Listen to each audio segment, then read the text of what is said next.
Welcome to Fargo Talks Fargo, an unofficial podcast on the FX television series. Fargo Talks Fargo is hosted by me, Bill, and my buddy Charpie. Cello.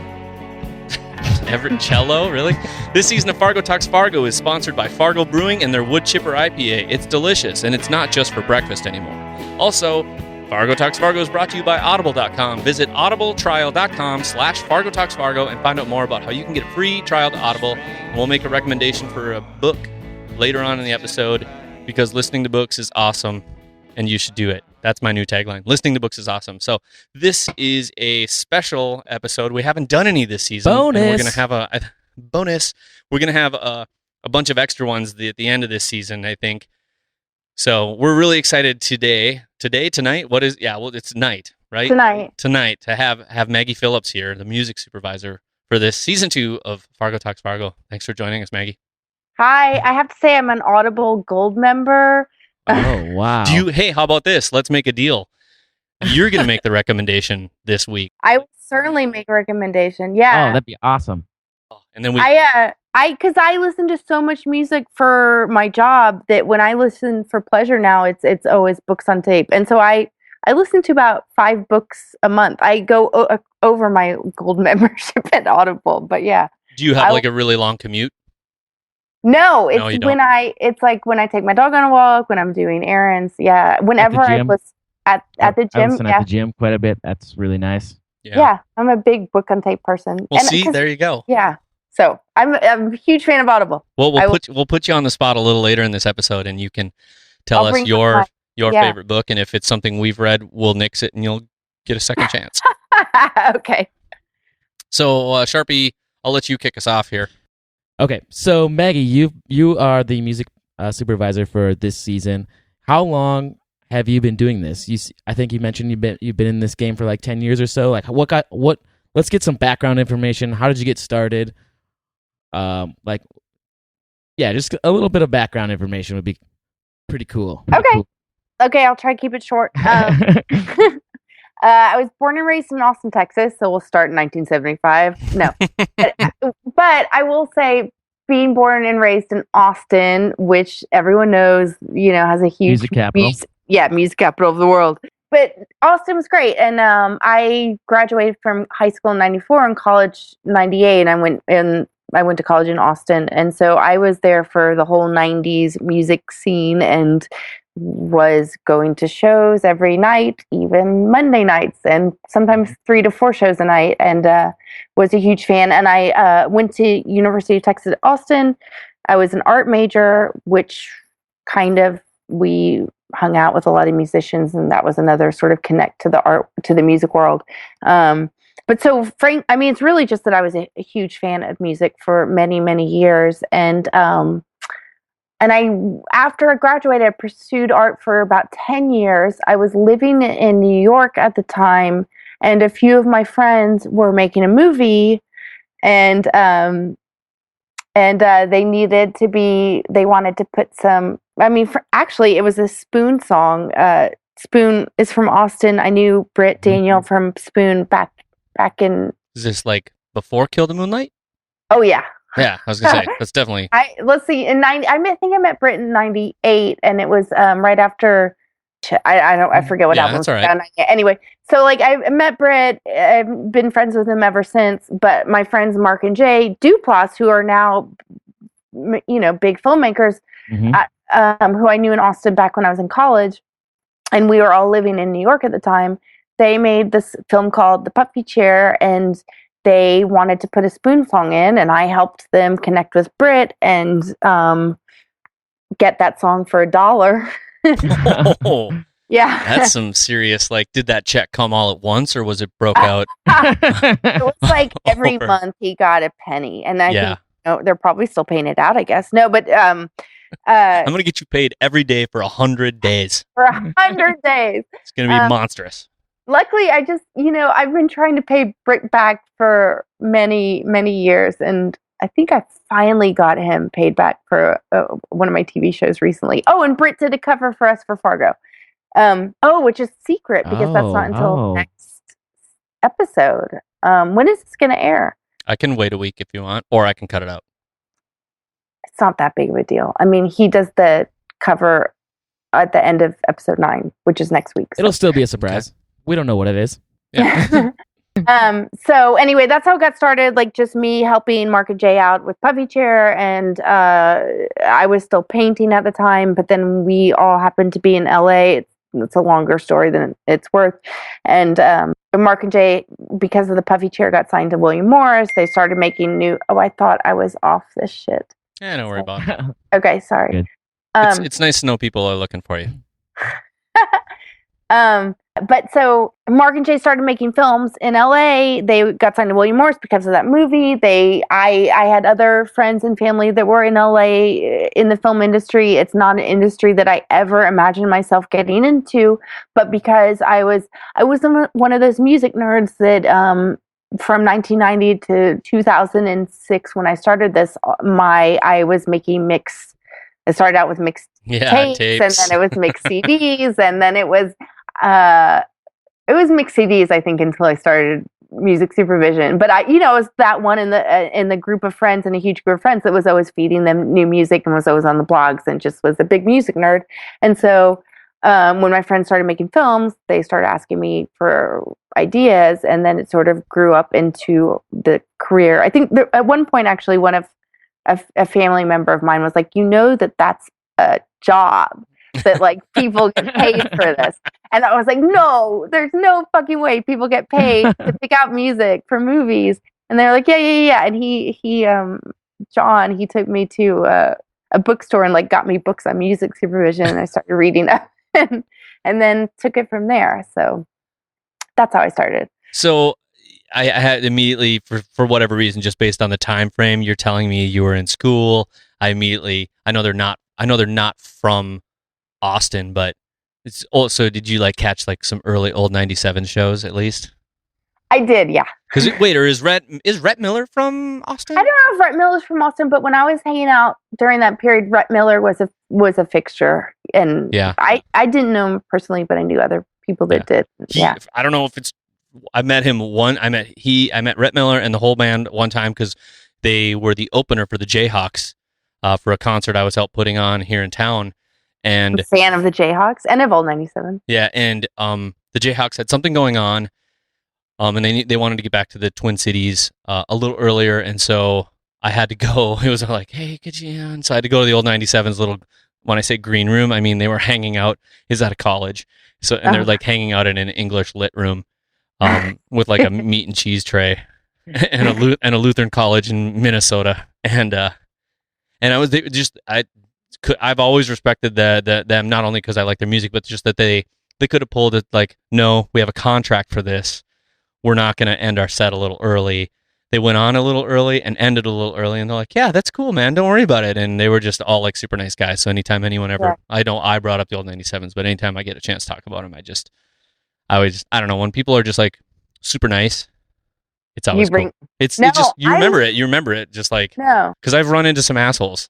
Yeah, I've run into plenty of assholes, and I'm the exact same way with bands. Like when I'm coming up with playlists for different spots on my different shows and movies, if it's a band I remember as being super nice, or their people were super nice to deal with, they are on the top of my list. Mm-hmm. Yeah.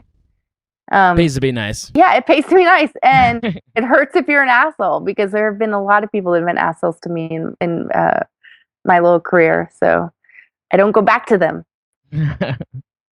I had a couple notes. I mean, and you brought it up already because I was kind of curious with the Duplass brothers, like what your connection there was, because I'd seen all this stuff you'd worked on with them. And by the way, the Kings of Summer soundtrack was fun. Oh yeah, I just helped out a little bit on that one. Still, it was such a fun movie. It was a fantastic movie. I full on agree. I kind of fall. I don't know, Charpie. I guess we didn't talk about this ahead of time. Have you seen any of these movies? Like, I put some of these in our notes that Charpie and I can see. Like Jeff Who Lives at Home. Yep, I've seen that. Summer Safety Guaranteed. Yep, I've seen that. I like Uber kind of. I'll call them quirky. Is that fair to call them quirky? Yeah, totally. Easily. That doesn't mean they're not awesome. It just means they're... No, it's an overused word, but it's a very descriptive word. I mean, I use that word a lot when I'm describing. Yeah, for whatever it's worth, we also called Wes Anderson quirky in the podcast we recorded last night. So okay, cool. they're in good company. Yeah, good company. Duplass brothers, I met Mark and Jay. I knew they both went to UT, University of Texas at Austin, and I actually knew them like tangentially when I was going to school. Mark used to serve me. He was like the coffee guy in the front of the art building, and so I don't remember him. He said he remembers me. And then Jay dated a friend of a friend, and so I knew who those guys were. Like, just it's a big group of friends and everyone knows everyone. And then actually Mark and Jay did a lot of movies that nobody has seen, and one of them, they put up an ad on Craigslist. They were looking for crew, and my brother Joseph got involved with them. And it's a long story. It's all right. Okay. If it's long, like as in, I don't want to tell you the whole story. Yeah. If it's a. Well, I just don't know if it'd be interesting to you guys. Well, we like a lot of things. Okay. So Joseph, my brother Joseph, was doing production design. And when I say production design, it's a crew of like 5 people, right? Mm-hmm. So, so it's Mark and Jay and Joseph and a few other, Jay Doobie, who's still their editor, who's one of my closest friends. But Mark and Jay did one movie with Joseph in Austin, and then they did some movie in New Orleans that Mark had just started dating Katie Aselton, his now wife, and they were having this long distance relationship. And I think they basically got this movie sort of planned out, and it was a movie called The Astronaut, just so Mark and Katie could be together for a couple months, you know? That's cool. And so, I mean, this is such a long time ago, probably 14 years ago. And Joseph, my brother, called me from the road and was like, he was like driving. It was Joseph, Katie, Mark, and Jay, and I think Jay Doobie driving from one city to the next to shoot this movie. And he called me, I guess he'd been in the car with Katie for like 8 hours. He was like, "You've got to meet fucking Katie. She's going to be your new best friend. She's like really girly, but she talks about farts and stuff." I was like, "Okay, great. I'll meet Katie, my new best friend. Where does she live? LA." And I was like, "Okay, I'm in Austin." That's not going to happen. He like forced us on the phone. You know, when people do that, talk to Katie. She but then, farts and stuff. She talks about farts, and she's really girly. And that's how you get her on the league, right? Yeah. It's a self-fulfilling role, isn't it? It's that's a whole other. Yeah, sorry. But no, so Katie and Mark, and then it happened to be that that was the first major introduction to those guys and whatever. It's just one of those random calls you get from your brother and don't think about it again. And then Mark was in a band in Austin called Volcano. I'm Still Excited. They signed to Polyvinyl. I went to a show of theirs at Stubbs with my brother. I met Mark and Jay for the first time. Jay, I met his now wife, Jen. They had just started dating. And at that show, we were outside just drinking beers and talking. And it turned out that Mark and Jay were moving to New York at the exact same time. I had been planning to move to New York. So I think it was 2001, 2002, we all sort of convened in New York, and we were all in the same neighborhood. And just, it's one of those things where everyone says, you have to hang out with these people. And so we all started hanging out together and became fast friends, and now it's like family. And then Katie was my roommate in New York, and so that's awesome. Fast friends, yeah. Yeah, that's you meet people like that. I mean, we don't have as much history, but Charpie and I met each other, and the gal Charpie was dating at the time one time told me, she's like, "I can't believe you guys just met in like the last 6 to 8 months." She's like, I was under the assumption you two had known each other for a decade. And I was like, how would I know him? He was in like 6th grade when I was like going to college. He was my little buddy at Little Brothers or Big Brothers Big whatever. Yeah, Bill's my big brother until I was old enough to drink. And then we became official friends. Yep. Oh, is that when it happened? Is that when that happened? You're not really friends until you drink together. Well, that's the case for Mark and Katie and Jen and Jay and I. I mean, we were in New York for like 3 years, and I was 25, 26. Katie's 3 years younger than I am. Mark is 1 year younger than I am. Jay's a little older. Jen's a little older. And we spent that 3 years probably partying way too much. But that is how you like become fast friends. And Isn't that what 25 is for? yes, I believe so. We did it right. Somewhere around 27, most people wake up and go, "What happened? Why? Why does it took me a little longer than Oh God, somewhere around 27, 28 is when I had a morning where I woke up and I was like, "Why do I feel so much worse than normal?" And it turns out that I was beginning the opening phases of you can't drink this much. Yeah, you just can't. Doesn't happen. Somebody work. would be like, "Well, that's what cocaine's for." A lot of people in LA would say that. Yeah, that's a whole nother party. Okay, sorry. Okay, yeah, tangent. Drugs.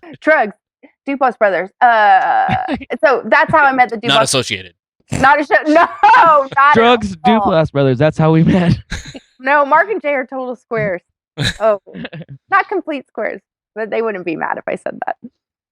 They'll understand. Okay. Yeah. So that's how I got started, was helping out them, and then they were very loyal friends and brought me along to their projects, and it was something that I happened to really enjoy and happened to be really good at, and got to expand my career because of that. For a while, I was pigeonholed as the indie girl, like you have $5,000 for your whole entire soundtrack. Go to Maggie, she can make magic happen. It was a hard thing to be pigeonholed as. So it took me a little while to dig out of that, and I did. So when you're doing that, when you do kind of get pigeonholed into that, how do you do your research? Are you just constantly on the internet? Are you going to shows? Obviously, being a part of Austin probably helped a lot. Yeah. How did I do the shows that had super micro low budget? Yeah. Yeah, it was pulling some favors. It was knowing bands that were unsigned and or were about to break and wanted some exposure. It was also like, being parts of some. It was with Mark J in particular. I was able to say like, look, you're going to be a part of something that's a really cool project, and some bands will be interested in that, and then some bands don't really care and just want money. So those bands weren't included. But it got hard. I think it was early. It was easier for the first 3 or 4 years, and then the more I did it, the more people got sick of me calling and saying, "Hey, will you give us the song for free?" Yeah. So fast forward. How did you get pulled into Fargo? What's that story?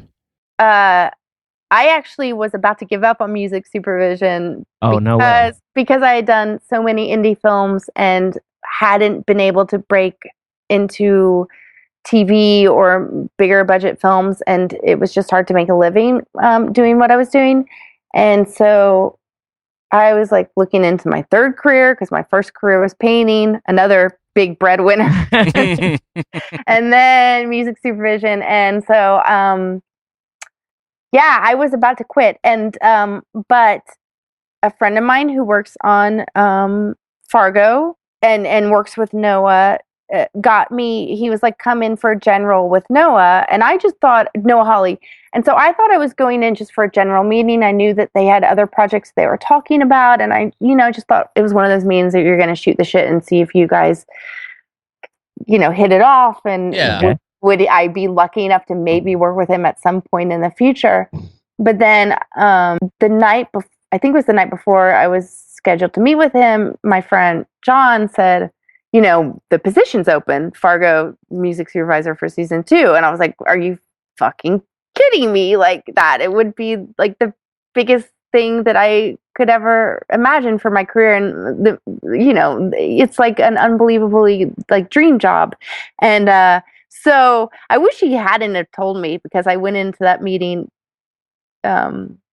extremely nervous, and because I was already such a big fan, and was nervous already to meet with him. But on top of it, the pressure of like, oh, I could actually, like, it's actually a possibility, But we hit it off, like I went into the room with him, and we just started listening to music, talking about Fargo season 2. Noah has some connections to Austin. His wife is from Texas, and they live there now. They live in Austin now. So we had that in common, and, just brilliant, awesome guy. And it was amazing to be able to connect with him in the room. And then I got a text like I think 60 seconds later that was like, "You're hired for Fargo season 2." Oh, jeez. What? Yeah. So let me get this straight. I maybe shouldn't share that, but yeah. So you went from almost leaving the business to creating what's been called one of the best soundtracks, one of the best television soundtracks in the last 10 years, which is pretty... Well, you're the first person to say in the last 10 years, but I would say outside of some of the scenes and stuff, even the people I talk to, everybody's like, the fucking soundtrack this year is just, it's, yeah. I saw one particular article that said it's the best soundtrack that doesn't exist and deserves a Grammy. I saw that one. I did see that one. I was excited about that. I want them to put out a soundtrack, but it's not my decision. But I knew I had that sort of music in me. It just I hadn't been given the opportunity, and Noah gave it to me. And he also had outstanding, amazing ideas for where the music was going to be, the direction of this season. Yeah. And so he sort of pushed me to this new horizon. Yeah, I think that's Isn't it incredible? Sorry, go ahead. No, I think that's where sometimes, there's some stuff where it's just, you're like, oh man, that's a great song. And it's a little bit of a nod, not a little bit. It's a nod to the movie and everything. But then there's other times where I hear something and I'm like, that is fucking bananas. That is awesome. Why does that work? And okay, so I'm gonna just bring it up, like the Bashimwana, from I'm just like, okay, so that's my only question is like, where the hell do you come up with that? And you're just like, it's like, because those, tell me, is there something magical that I'm missing about how those two connect and why it works so well? No, I think it's trial and error. Oh, okay. Yeah, and I will say, I think Noah is just like pure genius, magic, brilliance. God, I don't know if that's a song I found or he found, honestly. I delivered a huge batch of music in the beginning. Oh, you like just made him a giant mixtape. A giant mixtape. I love it. I'm like, I need you to make me one. So who is Yama Yama? That a friend introduced me to a couple years ago, I think, and it was one of the songs I put on Noah's, and because I don't even remember at this point. Like I do know, like Yama Yama, I do know that was from me. The Bashi, how do you say it? I don't even know how to say it. Bashimwana. Bashimwana. Yeah. Wano. I don't know if that was Noah or me. I honestly don't remember. But so I sent him this huge, like it was like 10 different playlists on Spotify, and he pulled from that into we had this like one main playlist that we were listening to for the entire season, and he was pulling from in the editing room. I will say that I definitely introduced him to a lot of songs. As far as where the songs go, that I just have to give it up to him. Like he was the guy who was with the magic placement. So yeah, because I mean, Charpie, I'm going to have you talk to this just a little bit, because the UFO stuff happening this season and some of the right War of the Worlds references. Sorry, I'll let Charpie talk about that. Okay. Yep. Yeah. Well, there was Children of the Sun in the first episode there you go. Has been a major kind of theme throughout the show. Yeah. Like, how does that come about? Is that something that, like, did Noah come to you and say, I want something specifically kind of about this, like, weird, spacey genre, or? Noah so I had that first meeting with Noah where I got hired. Okay. The next meeting I had was with Noah and Jeff Russo, composer. And Noah, we spent probably a couple hours, like Noah playing us music, and a lot of it was reference for Jeff for score, but a lot of it was songs he had already thought about for the season. And the Billy Thorpe song "Children of the Sun" was written into the first script. Okay. So that was very thought out. Yeah, it was hatched. Like it was hatched, right away. And I think that's a song that was very monumental to Noah growing up. It was a song he says he had heard and like stopped in his tracks when he was like, I don't know how old he was, but a teenager, preteen, and he heard that song and was was instantly attached and blown away. So that was a song that was very special to him, and we knew we had to get right away.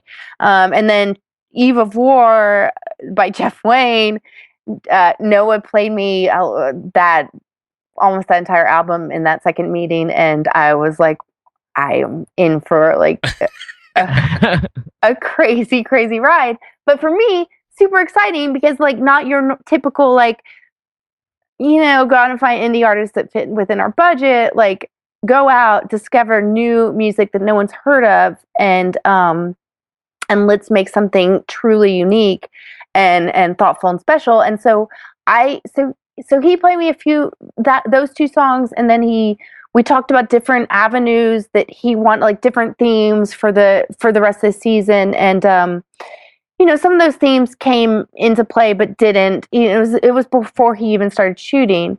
But like we wanted the Gerhardt family to be represented. He wanted me to look into like sort of folk children music, like something like very like to evoke sort of a family friendly environment for the Gerhardts when they're actually in their abode, their little commune.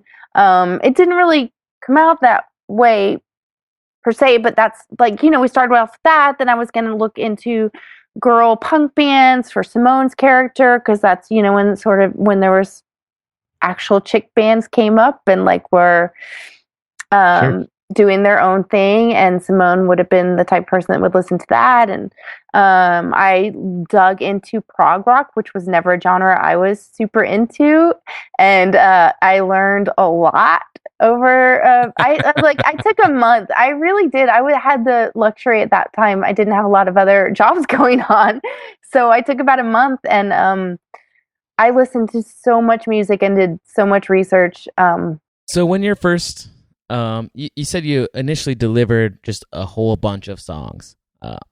Yeah. So does that, when you're doing that, do they kind of just give you a gist of the story, or kind of tell you what they're looking for, or do you have some scripts? I had a few scripts, and we had talked about the characters. Like So I was given some direction, some basic direction, and a couple scripts maybe. But it was shooting in the dark for a lot of it. Sure. I think that would be and I've never worked with Noah before. So, I had only had those few initial meetings with him, and it was I didn't know his taste. It's really interesting to me because a lot of times people might think that the show is produced and finished and completed and edited, and then you kind of go in and add the music and feel what's right, but that's not the case. I mean, you're coming up with all this stuff quite a bit beforehand, quite a bit before scenes are even written, probably. Yeah, I mean, I think I had 4 scripts when I was listening to that stuff. But then I delivered before they went and started shooting. So, and then Jeff and I went to visit the set in Calgary, I think in end of February, early March. He had already started writing. When we were on set, he recorded the meat grinder to use in his score. There was a lot of preparation from both of our sides. And then once we got into the editing part of it, a lot had been already decided. I think it shows very well in this show that there's a lot of careful consideration being put into the not only the score from Jeff, but all the way down to the music and how it ties into the show. Yeah, it's not just like because I think there are some shows that I'm just going to call bullshit on, where they're like, oh, let's just put in some poppy sap love song here, and I don't think they consider those kinds of things. And I think that's the thing that I love about this kind of television that we've been getting for the last I don't know how many years now. I feel like it's getting to the point where it's an embarrassment of riches, and I'm worried something's going to crash. I know, me too. Or that everyone's going to be like, everybody's flooding back to movies again. And I'm like, no, don't do that. There's too much money in those. Anyway, sorry, too much money. I've been thinking about that a lot lately, actually. But so here's a question too, just to so the covers, things like that, were those decided ahead of time? So like, I know. No. I will say, going back to what you just said about the music, I will say more than almost every show I've ever worked on, the thought put behind, like I did deliver that huge body of music, but then when we were selecting for certain episodes, the thought put into each placement was significant, and everything was very purposeful, and it wasn't calculated. You kind of felt when it was right, but we did. Yeah. It's the thing I love about it is it's really refreshing to see a period. I mean, it's essentially a period piece. It's in the 70s. What's refreshing to me is that it's not you're not hearing the cliche 70s sounds. It's not like, when you see a Vietnam clip and it's like, oh, cue the Jimi Hendrix. It's not like that. It's 70s music, and almost all of the music outside of the covers and things like that are from the period, are from pre-1979. But they're unique. They're songs that you might not have heard of, or they're songs that are a little bit more obscure. It's just not that cliche 70s sound, which is what is super nice. That was very important to both of us. That was very important. And you don't want to just give the audience what they've heard before. What's the fun in that? And what's the point? What's the point too? Yeah. And I think too, the other thing, I maybe have talked about that on the past season. I maybe did because, or at least I've had conversations with friends, because I made a lot of note with people about Mad Men's absence of music and how much I liked that for that show. And I think I think this to me is like, these are the two ends of the spectrum for me, is like really awesome music placed throughout the show that just, it just feels right. Like, and on the other end, it's the middle that concerns me, because I like Mad Men's lack of music sometimes. Just because, personally, as a fan, I don't know how you feel about Mad Men, but I'm a fan. I love the fact that it's the writing was so good that I like that they didn't have to score it so much, because they didn't have to tell me how to feel, because to me it was just written so well that you knew actually I'm there, I get it. And I think agree. Breaking Bad is very similar in that too. They have Vince Gilligan put a really low, like they have such, this times they play music is awesome, and then somewhere under that, even just thinking about those two twins that come. I think they use it. They're super economical and efficient, and so when something does come up, it's very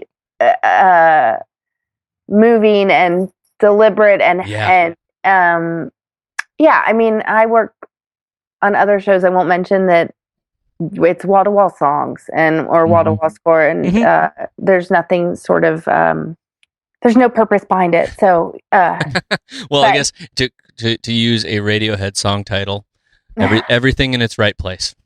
Yeah. I would say, but I feel like Fargo, at least the season I worked on, I mean, I know we have, some big songs throughout, but I still feel like it was a pretty economical and efficient way of using music. Like it's not certainly not wall to wall. Oh no, not at all. In any way. I just feel like I notice a lot because I like it so much. Well, and I think that's intentional too. It's a period piece. Well, Mad Men is too, but God, I just feel like we had some cool moments that it was like impossible not to. Yeah. So when you come, how does that work? I would love to hear a little bit of behind. So you're like, hey, we're gonna do a cover of "Let's Find Each Other Tonight." How does one reach out to Jeff Tweedy? That was that came up. I got a text from Noah. I don't know. He sends random texts. Many more to Jeff, but I would get a few throughout the season. And one of them was like, "Hey, what about Blitz and Trapper doing a cover of Man of Constant Sorrow, like a '70s version of Man of Constant Sorrow?" And I was like, "Fucking awesome! Let's do it!" And I reached out and made that happen. And it's a little more complicated than that because we have ownership rights and money is involved, and that was a pain, but a worthwhile pain. And what we got from them, what they delivered back, was so awesome that we were like, hey, we should keep doing this. I mean, that's how simple it was. Like we got one done, and we're like, this is. So you give them, you don't necessarily show up and be like, what we're looking for is, or you don't, you just like, I want you to do a cover of this. It was different for each band. I think Noah got on the phone with the guy from Blitz and Trevor, but I'm not sure, and gave him some creative notes. I know that Noah got on the phone with Jeff Tweedy for Let's Find Each Other Tonight. I think it was more that Noah just wanted to talk to Jeff Tweedy because he was such a big fan. It's like one of my favorite bands. So the minute I heard Jeff's voice, I was like, I like kind of Taylor Swifted the moment while I was watching TV. I was like, oh my God, it's Jeff. No. Me too. Like the idea that like it was just even reaching out to his manager to say, hey, would he be interested in this was an exciting moment for me. But Jeff Tweedy happened to be a fan of the show. And so it got, we were able to make it happen. Noah thought, and I agreed, that we should try to get Jeff Tweedy to do a cover of the Eagles song, Peaceful Easy Feeling from Big Lebowski. And like, isn't there a moment in the song where like, I fucking hate the Eagles? The dude, yeah, he kicks him. He says anything but the fucking Eagles, and then they kick him out, and then he gets kicked. Lebowski gets kicked out of the cab.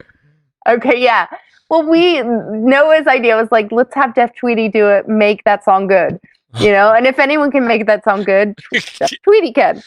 And so, at least let him have a crack at it. At least yeah. We reached out about that idea, and his manager came back and was like, "No, I don't think no." Jeff Tweedy's not a fan of that song. As funny as it would be, I can't see that one happening either. And so, I think we had another song we wanted him to do, but then, to a lot of the bands, actually, we were like, "Hey, what do you want to do? Like, go look at the Coen Brothers films and their soundtracks, and come back with your ideas." And he came back with that idea. And I hadn't even thought about it because it's something that was in the body of the film. Mm-hmm. It wasn't, I don't know if it's on the soundtrack, but yeah. So I don't think it was. They on didn't the put that on the soundtrack? Now you guys, we'll keep going. I'll look it up. Jose performed it live for the movie. Yes. Yeah. So, yeah, I don't know if it was on the soundtrack, but, some of that is just like rights and shit. Like they can't figure it out. Yeah. But yeah, but as soon as he said, let's do that, we were like, fuck yeah. Like Jeff Tweedy. It was just like, it was a dream to be able to have him do a cover song for this season. Gotta feel surreal a little bit. It would be in my ultimate like geek out moment. Yeah, there were a lot of geek out moments throughout this season for me. We reached out to we had a lot of ideas. It was hard. Bands have schedules and tours, and also they have people behind them that are asking for more money than we were able to give. And, so there was limitations that way, but we ended up getting a lot of fantastic artists to do it. Jeff Tweedy, Blitzen Trapper. I did already spill that Britt Daniel from Spoon is going to be doing the end cover at episode 9. I don't know. I could say that right now. I feel like it's only a few days away. Yeah. And so he's an old friend of mine, and I, was like, Noah, how about Britt from Spoon? Of course. Noah was a big fan, and so how did Down in the Willow Garden come about? Oh, because this is for those that don't know, this let's see, this was episode 4. Episode 4, which was Fear and Trembling, and this Down in the Willow Garden is an old tune. Chieftain's Bon Iver thing. But the new. Yeah, but Holly, it's an old they call it a murder ballad. Appalachian murder ballad. It's a old folk song. It's public domain. It's written over 100 years ago. Right. And Holly Hunter sings it in Raising Arizona. Arizona. That is it. I can't believe I just got that now. Yeah, and so God damn it. And that was Noah's idea. And you can't even find a recording of her singing it. I'm sure, I'm not very tech savvy. I'm sure someone could find a recording of her singing it without having to watch Raising Arizona. But so she sings it in the movie, and we wanted someone to do a cover of it. And there's a story here. I see it. We had 2 artists do a cover of it, frankly, actually, I think. And neither one of them kind of did the version we wanted. God, I hope I'm remembering correctly, but I do think we had 2 demo it. And I think the reason no one did what we wanted is because we wanted Bon Iver's version. And we were trying, we have a budget, that was the reality. And we were trying to cut corners. And then finally we're just like, we need, nothing's going to beat what is in our head, and that happens a lot. Yeah. So these artists were both great and fantastic, and I love their versions, but it wasn't what we wanted because we had had that in temps for a long time. Mm-hmm. And so we ended up just licensing it. And I was like a little weird about like, well, all our Cohen covers are stuff we created and this is a pre-existing thing. Is that weird? And whatever. No one's really going to think about that. So, yeah. I'm going to bring this up just because I had emailed it to you, because speaking of voices that I recognized, I didn't know that it was Shaky Graves until I saw something later, but I immediately was like, I knew that was Monica Martin's voice from the band Fox. That's Phox. Yeah. And, because did he record with her because weren't they touring together for a while, or they crossed paths because I don't know. I mean, that story is a funny story too, because like we had, Alejandro, is that his, I think his birth name is like Alejandro or something like that. And so he's another Austin band. Oh yeah, he is, isn't he? Yeah. So sorry, I'm Googling real fast. Yeah. Since I'm from Austin and Noah lives there now, we both kind of, knew the Austin scene, and that we wanted good artists there, but we also were kind of interested in the Austin bands. And, we reached out to Shaky Graves, and I think we asked him to do a different song than that. And he got into the studio and recorded that. And Monica wasn't even part of it. Like, I guess he just happened to be with her that night, or like pulled her in. And so not only did we get a different song than we thought he was going to do, but a different song with a different vocalist. But I mean, brilliant. Like it's absolutely stunning. So have you checked out her band? Yes, since then I have. Oh, but okay, cool. I didn't know Fox. Oh, yeah. Oh, I'll give my nerd moment about them. Okay. So they got asked to open for the Lumineers at the iTunes Festival, in London, and I just happened to be deciding to watch some iTunes Festival stuff, and I was like, Phox. I was like, really? Fox with the P, like fat, pretty hot and tempting kind of feeling. I don't know the story behind their name.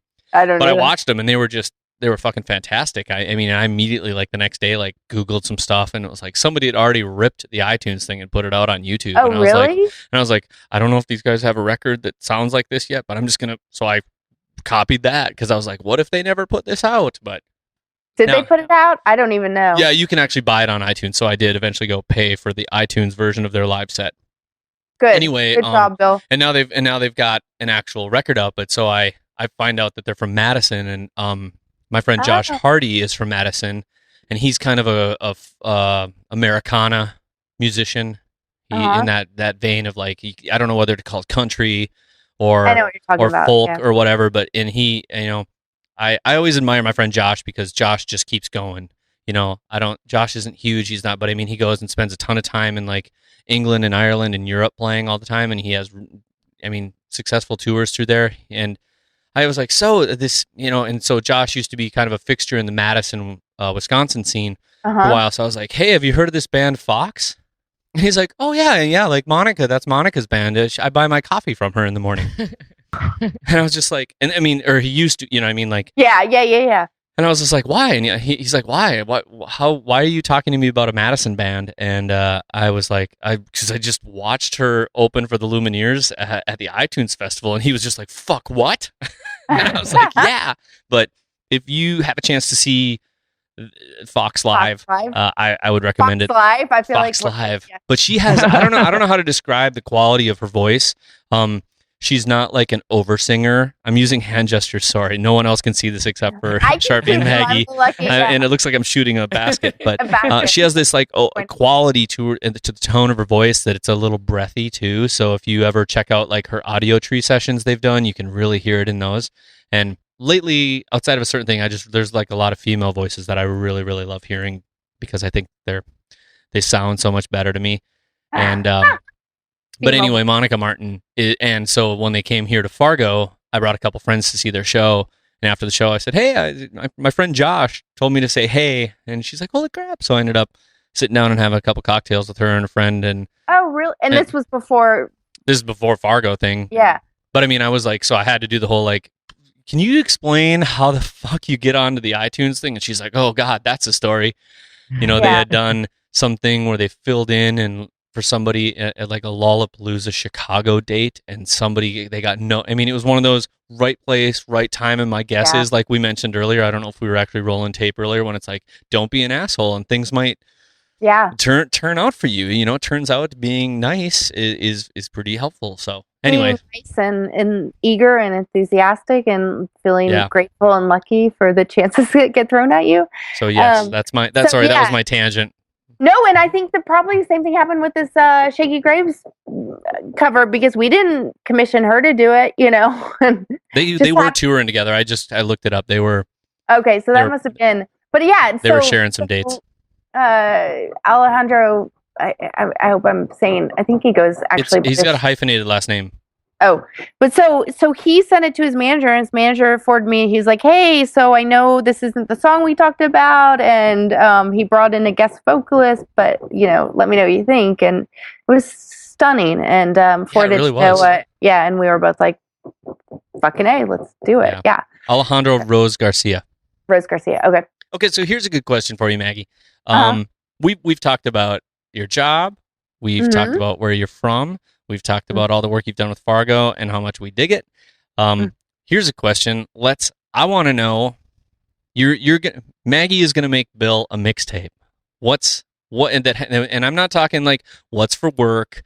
I'm not talking about because you already told us that you listen to Audible. Oh shit! By the way, we need to do that too. We can't forget. Let's talk about that. Number one, I'm gonna do really quick sponsor reads. I'm gonna do a sponsor break really fast here. And let me find my phone so I can look at my books I'm reading. Yeah, do that. So we have to thank FargoBrewing.com, which is not their name. It's Fargo Brewing. I'm just so excited right now. Fargo Brewing has come in to sponsor the show for our second year in a row. We can't thank them enough. And I'm currently drinking after a night away. I apologize for last night's podcast. I was drinking Jameson.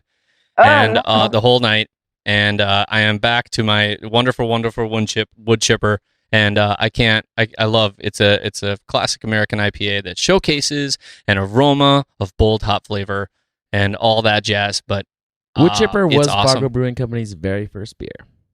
It was.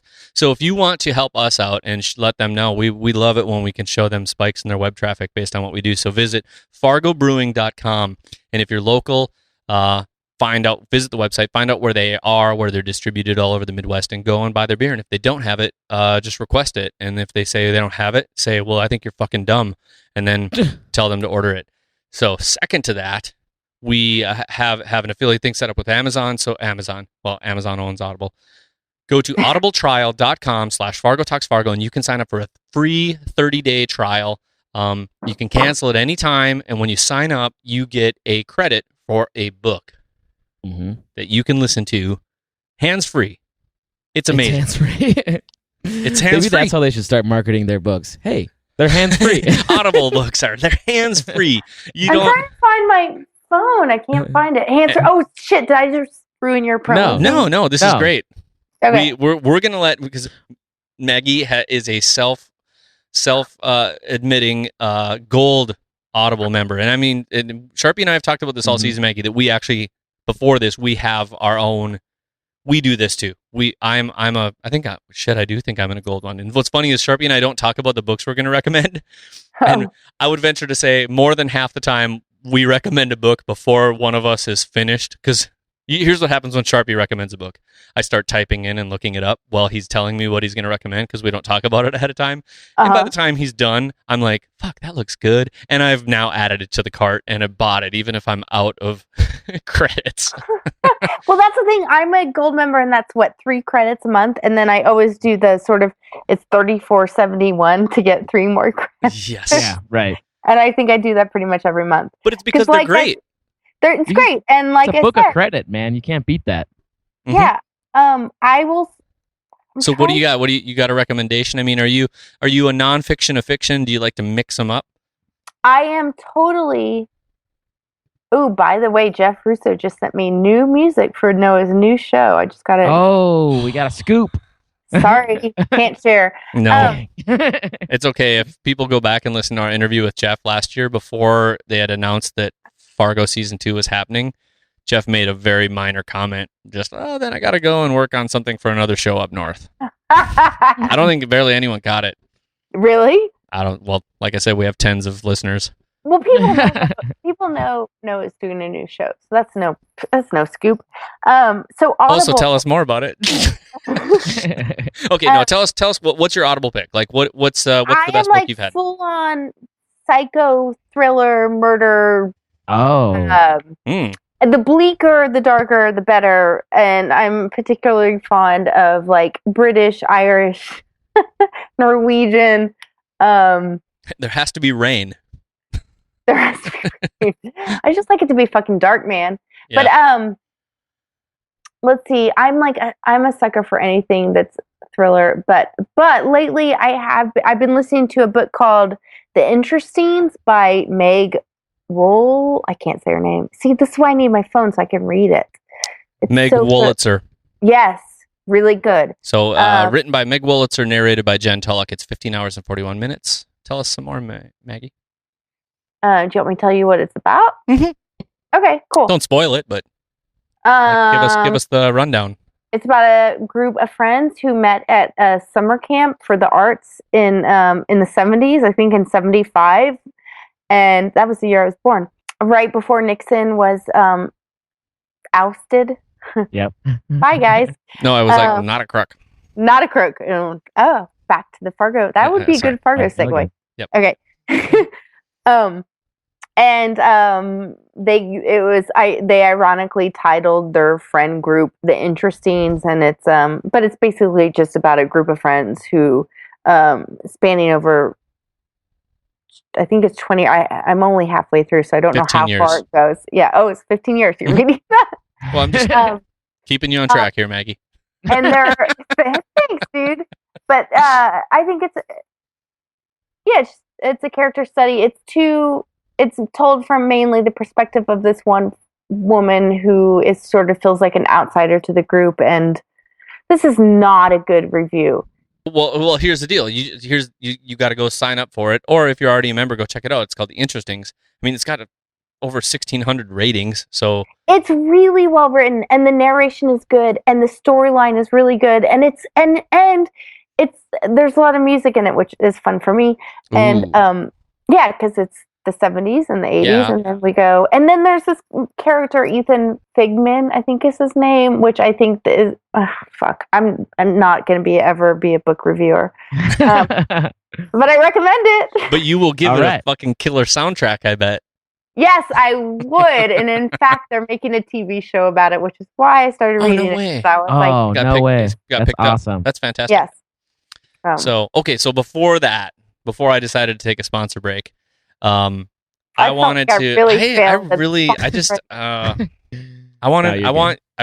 a mixtape from you. Is all I want. Oh yeah, you really putting her on the spot twice in a row, Bill. I am. I just want to say. Well, I mean, So that's the deal. It's one of those things, though. I mean, you work in a certain industry. I mean, you're the same Charpie, and so am I. It's like at some point you can max out your capacity, and sometimes you kind of find safe harbor in something that you wouldn't necessarily use anywhere, and you're just like, I'm kind of like, for me, I grew up in a really serious like folk acoustic scene, and I play guitar and do these things, and people are always amazed to find out that I listen to a lot of like Fantagram and stuff like that. And they're like, but I thought you were like the folk guy. And I'm like, I do that all the time. Sometimes I just want to listen to Big Boy and Fantagram and Big Grams and just jam, or listen to Run the Jewels, or, or like I said, or I want to listen to Fox and just dynamically listen to Monica Martin's voice that I think is angelic. And I hope it's one of the last things I hear before I die.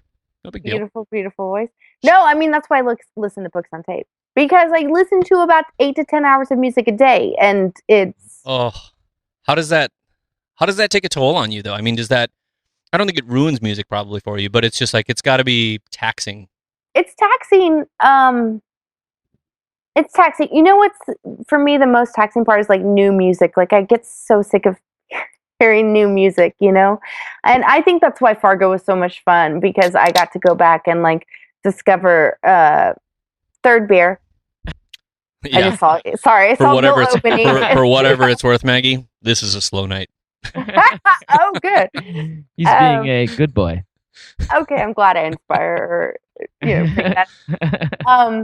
But Fargo, I got to go back and rediscover music, and then also discover music I had never heard before. And, you know, it's harder when you get older and you are hearing music that's completely derivative of music that you grew up listening to. Yeah. And even if it's good, it's still derivative, and you'd rather go back and listen to the real thing.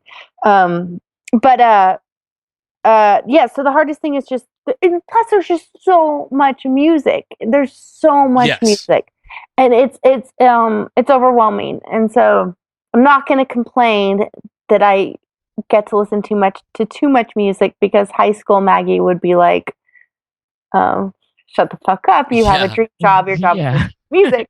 But it does sometimes get overwhelming, and sometimes I just want to shut it down. And my ears start hurting. You know, like you can't be discerning when you've heard that much. I just went away.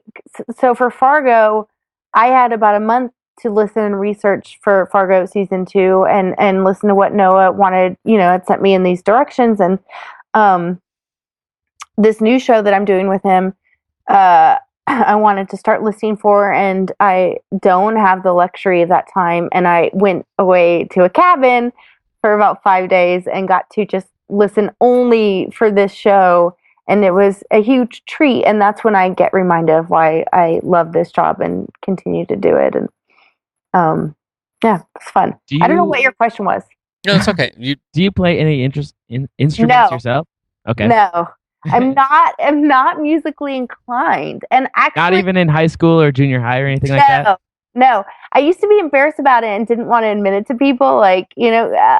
But I will say, I think it's actually to my benefit, and to the benefit of the people I work with, because I'm not hypercritical of music. I listen to music, and I have a true audience reaction to what I hear. I have an emotional reaction to what I'm listening to, as opposed to I'm judging them based on their like musical abilities and stuff like that. Yes, exactly. Which there are music supervisors who are, you know, who used to be musicians. I work with one of my coordinators used to be a musician. He's a little snobby, rightfully so. But I went to school for art. I'm trained as a painter. When I go into a museum or a gallery, I'm hypercritical of what I see. And because of that, you know, like if I were to curate a show, perhaps it wouldn't be the most evocative show, because it would be tampered by what I think is critically, or well, not critically, I'm sorry, like technically well done. Oh yeah, right. Yeah. And so for music, I that doesn't come into play. And I think it's, you know, and I also think because I was trained in the visual arts, and also just a fan of music while those two were coming up, like to be able to put those two together is fun. And it's, there's not that sort of inner critic that gets in the way. Sure. When I listen to music. Okay. So playing Awkward, what was on the mixtape for freshman year of college 1994 Maggie's playlist? That's where I want to know, because I think that's the interesting shift for some people, is when you get out of the house and you do it, like when you went to college and you know, because you move in and you're like, oh, let's see what these other people are listening to. What was the hot ticket for you then? I will say that I was the. And don't feel bad, because I have this weird feeling I'll be like, oh God, I listen to that too all the time. No, I was kind of the cool kid. I would say, like, I was in high school. I was the person that was kind of forward thinking. So when I went into college, I was bringing those other guys out who were, I mean, not to toot my own horn, but like I had sort of stepped out of the box in high school. Mm-hmm. So when I went to college, and I actually went to college in St. Louis, I went to 1 year I was a freshman at Washington University in St. Louis. Sure. So I sort of introduced my friends to music I had been listening to and had been introduced. I mean, Austin's a progressive music city. Like the friends I had in high school were also musicians, and I got introduced to music that I think most people in 92, 93, 94 weren't aware of. Sure. And so then in college, I think I introduced people to that. That being said, Okay, so who were those people? Who were those bands? You know what? I say all that, and it was fucking like everyone still. It's not even that. Who cares? Who cares? I just still think I love, because I mean, like, if I told you what my hot. Okay, like I was listening in 93, 94, okay. I was listening to a lot of hip hop, rap. Yes. Like I was kind of a Wu-Tang girl. Yes. I remember telling my parents when I was like 16, like, if there was an experiment that someone wanted. Oh God, I shouldn't say this. This is too embarrassing. Do you want me to tell you that Charpie has one of the largest Bone Thugs and Harmony libraries I've ever seen in my life? That's awesome. I actually said I accused him that I was going to come out with that tonight, and I finally decided to. Hey, don't. I am the world's biggest. I'm a dyed-in-the-wool De La Soul fan from way back in the day. Huge De La. Okay, yeah, De La Soul. Like De La Soul's dead, and Jennifer taught me like that song. Yeah, like Black that Sheep. Did you ever listen to Black Sheep? Yeah, I did. I wasn't as into Black Sheep as De La Soul, and then I was like into like. Do you remember Brand Ubian? Mm-hmm. And like Grand Poobah. Oh God, that makes me want to. Okay, because I guarantee you, we're probably how both of you are looking embarrassed to even like admit. We're not embarrassed. I think we're both having a flashback. At least for me, I'm flashing back to being in my parents' basement watching. This sounds like the thing people our age probably say, Maggie. I remember when MTV played music. Yes. And this is the kind of shit you would listen to, and you would be like, boom, Yo MTV Raps is on. And I mean, for me, I'm a like uber Irish Catholic white kid in the fucking middle of the country. Yeah, well, I'm Irish Catholic in Austin, going to a fucking all white private school, and like I like got to be friends with the public school kids on the other side of town, and they introduced me to rap hip hop, and I was blown away, and I wanted to like just distinguish my whole upbringing. But yeah, so I listened to all that shit, and but it's probably pretty common that most girls my age did that. I just love that kind of stuff, though. I think that's the interesting thing, though. Is like, I mean, like probably people like you are a little bit like me, and don't get me wrong, my musical career has nothing. I can't even come close to touching yours. I would be like Icarus, a little too close to the sun, I'd melt, crash. But I mean, like when I had such a weird arc. Like around 7th, 8th grade, I had moved from like Guns N' Roses to being really into like the Misfits and Suicidal Tendencies. Yeah. And my mom was like, and I kept the t-shirt. I still have it. It's in a closet. It's a huge pentagram with a goat head in it that says Possessed. And on the back is the Suicidal Tendencies logo. And I was skateboarding a lot then. And then somehow by the time, so here you want the embarrassing admission, or not embarrassing, just how do you get there? I go from like Guns N' Roses. Well, I also bought George Michael's album on vinyl the same day that I bought Master of Puppets. That's a great album. You know, and fucking GNR, I saw them, their Appetite for Destruction tour. I saw that. It was amazing. And then awesome. I saw, like, my 90s. Wait, like how did a Catholic prep school girl get to that concert? Boyfriends. Oh, God. No, I got introduced, I just fell in love with it. I fell in love with... That was 1988, right? When that record came out? No, it was later, because I went to that concert. Appetite for Destruction? Well, the tour... You're thinking of Use Your Illusion, probably. No, 1988. The tour was 93, I believe, is when I was there. Wikipedia. And I got to Wikipedia. Released July 21st, 1987. Beastie Boys opening up for Soundgarden, one of my highlights.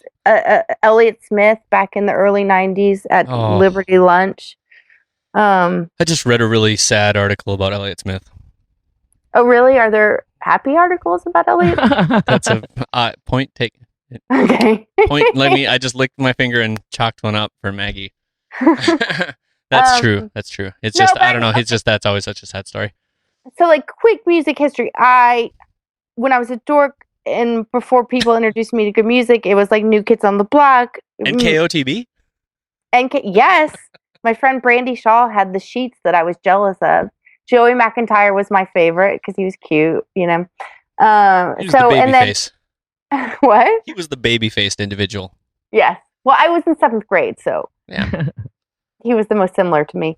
But and then I had like Madonna, and I was just listening to all that shit. And then I started getting introduced to new music at 15, 16. And as soon as I got it's been a love forever, because as soon as I started getting introduced to good music, I was so hungry for it, and that's what drove my high school years, my college years, just listening to whatever I could. And that's back when you couldn't get online and listen to music. Like, you had to or get it free. Or get it free. Fuck that. I do not encourage that. I still buy all my music. Well, no, when I say free, I had mean to like go to Musicland or Sam Goody. No, I go to or Tower Records and listen to the But I mean, stuff. you couldn't. There was only so much music you could hear on the radio then, or even on MTV. As groundbreaking as MTV was, you could only hear so much, No.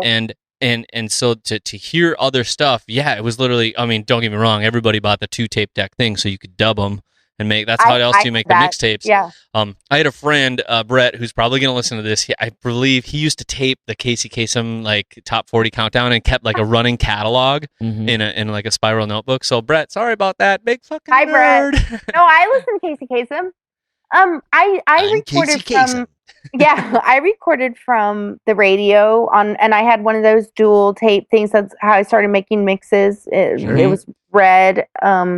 But yeah, I mean, finding music was challenging, and I will say it was other people. It wasn't radio shows. It wasn't MTV. It was other people that had done the work before me that introduced it to me, and then sort of awoke that bug, and it has been there ever since. So we're way off Fargo, by the way. Yeah, we're way off Fargo. Sorry, it's fine. I had a friend who had a website called Yahtzee, and I don't know if you guys remember that, but it was around the same time as Pitchfork was coming out. It was like Pitchfork and Yahtzee both came out at the same time, and Yahtzee was super successful, so he'd get like hundreds of tapes a month of new music from bands that just wanted to be on the site. This was like early 90s, or probably mid 90s, and he got so much music and he got introduced to so many artists at that time, and I was just like overwhelmed by his success. But then he just like, it was sort of a hobby and he didn't really keep it up, and Pitchfork was doing the exact same thing at the same time. They were both like right in line with each other, and then he just couldn't keep up with it, I guess. And then Pitchfork is what it is now, which is like a great resource for music. And I've always like talked to him like, man, if you would have just kept that up, like look at Pitchfork now, it's amazing. But he still does some stuff every once in a while. Yeah, I remember Yahtzee. Hey, this was my random question on that same topic. So you're a young NKOTB fan. What and I don't think it has to be a singular instance that changes your life, but I mean there are certain things that I remember thinking, oh, that was badass. I remember seeing that happen, or listening to that, or seeing somebody like on Saturday Night Live or something. Was there like, do you have like a pivotal thing like that? Like the other day, I had just randomly remembered the first time I saw Living Colour on Saturday Night Live play Cult of Personality, and it was just like, I got to get in the fucking car tomorrow and go buy this tape. Oh wait, I can't. It's Sunday in Fargo, North Dakota, because it was on set, and you can't shop back then. There was no Sunday opening because you got to be in church. Because that's God's day, which is technically Saturday. But Jeff Russo's messaging me. There's no way he could join this call, is there? He totally could. Because how do you add someone? Would you tell him I'm adding him? Because he's in my contacts list still. I just said, do you want to join? And he said, how? Yeah, we could. I think he's just under Jeff. I'm adding the only Jeff I have. Oh wait, no, wait. Let me tell him I'm adding. So if this is somebody other Jeff I know. I saw that. Oh God, this is going to turn into such a crazy long episode. But okay, so welcome to Fargo Talks Fargo, Jeff. Again. Do we clap? Are we officially adding you to the podcast tonight? Sure, I can stay on for a little bit. Yeah. Cool. Well. Okay. Let's make it official. Let's talk about the music of Fargo, season 2, Jeff Russo. Let's just do it. We can talk about Fargo, the actual city. We can tell you all sorts of shit about that. Yeah, what do you want to know? I think, it's funny. I'm pretty sure I'm going to look on my calendar right now. Let me just hold on. I can tell you. So apparently and I just found this out, but apparently on February 4th, my band Tonic, Yeah. we have a show in Sioux Falls. No way. Shut up. I'm not kidding. Which I think is hilarious since our show is the Massacre at Sioux Falls. Yeah. So, yeah. Let's go. I'll go. Sioux To Falls. Sioux Falls. Yeah, let's go. I'd go. Where is Sioux Falls? I don't So even. if you 3.5 from where I am, hours. if you drive straight south, 3.5 hours. Three Is and a half that on a hours. south. Tonic tour, or is there like a special? Just a one-off date. Yeah. Show. That's the only reason why I see it. Where at? I that's as much as I know. That's Probably yeah. a stopover. I don't know. Somewhere in Sioux Falls. I'm hoping that I don't die. I'll go only if you play. I'll go only if you play Waltz with me. We won't play that song. Fuck it, I'm not going to this show. This is bullshit. I'm shutting this whole Skype conversation down. Why won't you play that song? I don't know what song that is. Why Well, won't it's a song from our second record. We never play it. We just never. Sorry, I went. We could play it. I went for the obscure. We're Like not obscure is not the right word. Just the yeah. No, you definitely went totally deep track. That's for sure. Yeah. That's Well, we can all man. meet. Yeah. We can all meet in Sioux Falls over a paper boat of Chislic. Which sounds disgusting. That sounds vaguely naughty. we talked about it in the last episode of our podcast. It's cubed meat that is marinated and deep fried to medium rare.